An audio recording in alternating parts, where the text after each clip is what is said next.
جراو کانه یار های کانه یار جراو مشکل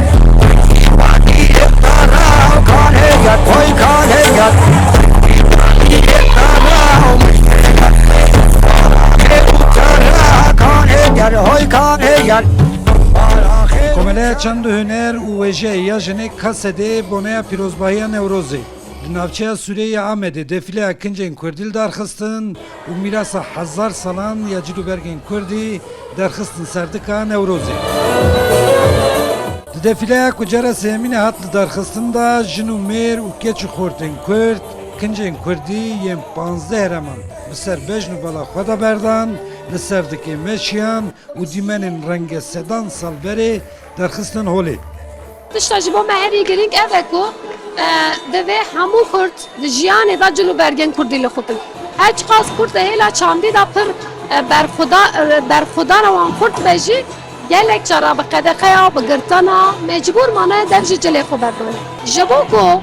گلی کرد خودی لجلو برگ خودر که بجی اوجه جلو برگ خو لخو بکه نوروز جبو مه پر گرینگه جشنه که پر گرینگه لجلو برگ مه تنه جبو نوروزا کردی نمینه ام بکار پر 365 روش جلین کردال خوب بکن لگوری کنسپتا دفیله ای سال زیده تر جلو برگن دورین چیایی ین هرم سرحد که چندل فکرین لگوری خوزای شکل و شمال گرتیه درکتن پیش ev nasnama dayıkeyim. Zaman çiye ev civake zamanın. Hevya me heye em ciwane xwe bi cilû bergê xwe pêşa rojê li kolana bixemlîne û em cilû bergê xwe bi dinyayê naskirin bidin. Ji ber ku di nava rojhilata navîn de Kurd di çar welatan de belav bûne, girîng e ku Kurd li hember vê polîtîkaya asîmîlasyonê û qirkirinê tê bikoşin. Rêya tekoşînê yek jê jî lixwekirina cilû bergên Kurdî ye. Ji ber ku zimanê me îdî ji destê me diçe, cilû bergê me jî ji destê me diçe, asîmîlasyoneka mezin li ser me ye. Em wek ciwanên Kurd hemî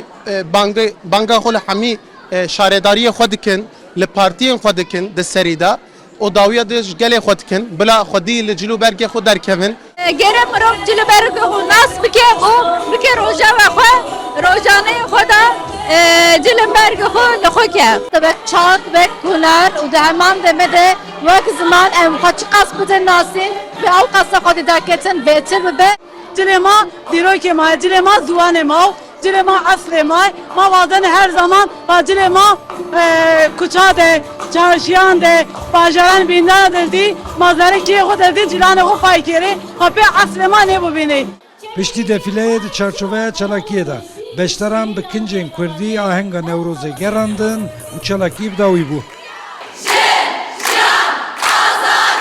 عبدالسلام اکنجی رو دا آمد